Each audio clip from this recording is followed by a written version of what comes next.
Hello दोस्तों, नमस्कार। मैं हूं बुद्ध तिवारी और आपका स्वागत है हमारे इस चैनल में। तो दोस्तों, आज के इस लेसन में हम आपको बताएंगे कि HTML एट्रीब्यूट्स क्या होता है। तो चलिए शुरू करते हैं कि HTML एट्रीब्यूट्स क्या होता है। HTML एट्रीब्यूट्स का यूज HTML टैग्स की कैरेक्टरिस्टिक्स को डिफाइन करने के लिए किया जाता है। इसका मतलब है कि सभी टैग्स जब शो होते हैं तो वे सभी अपनी डिफ़ॉल्ट वैल्यू में शो होते हैं और इसी डिफ़ॉल्ट वैल्यू को बदलने के लिए और उसको कंट्रोल करने के लिए एट्रीब्यूट्स का प्रयोग करते हैं। अब बात आती है कि एट्रीब्यूट्स का यूज कहाँ करते हैं। तो हम लोग एट्रीब्यूट्स का यूज स्टार्ट टैग यानी कि एलिमेंट्स के ओपनिंग टैग में करते हैं। बेसिकली HTML एट्रीब्यूट्स के दो पार्ट होते हैं, नंबर 1 नेम, नंबर 2 वैल्यू। यहाँ पर उदाहरण के तौर पर हमने हेडिंग एलिमेंट्स लिया है जिसमें लिखा है ओपनिंग टैग में H1 align equal to right, फिर कंटेंट है माई फर्स्ट हेडिंग, फिर हमारा H1 टैग क्लोज हुआ है। यहाँ पर जो माई फर्स्ट हेडिंग लिखा है यही इतना ही ब्राउज़र पर शो होता है तथा यहाँ पर जो अलाइन लिखा गया है वो एट्रीब्यूट्स का नाम है और जो राइट लिखा गया है वो हमारे एट्रीब्यूट्स की वैल्यू है। तो दोस्तों, यहाँ पर आपको पता चल गया होगा कि नेम और वैल्यू क्या होते हैं एट्रीब्यूट्स में। तो आगे बढ़ते हैं, फिर इसे अब हम कोडिंग के थ्रू देखते हैं। हम अपना नोटपैड ओपन करेंगे तो यहाँ पर हमने अपने नोटपैड में हेडिंग एलिमेंट का कोड लिखा है बिना एट्रीब्यूट्स के। तो चलिए इसको अब रन करा के देखते हैं।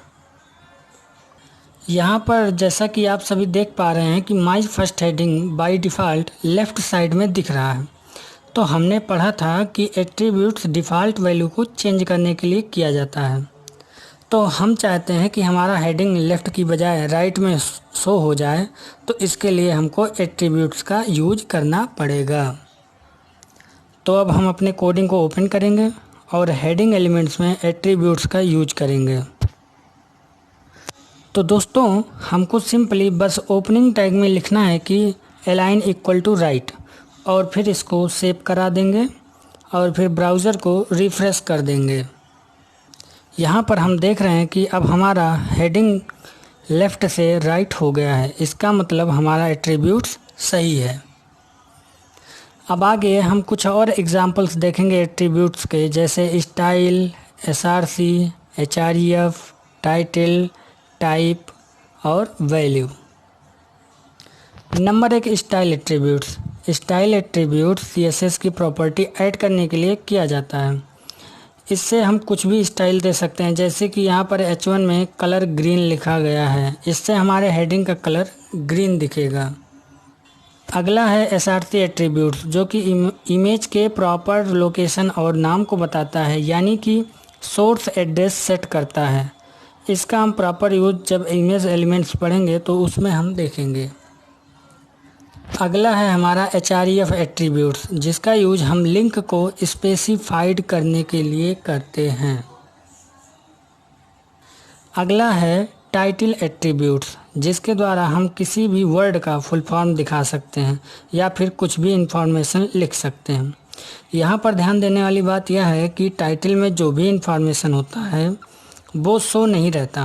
हम उस पर जब माउस लेकर जाते हैं तब वो हमें शो होता है, यानी माउस को होवर करने पर टाइटल का जो भी इंफॉर्मेशन होता है वो हमको शो होता है। अगला है हमारा टाइप एट्रीब्यूट्स, जिसमें यह पता चलता है कि हमको क्या इनपुट कराना है।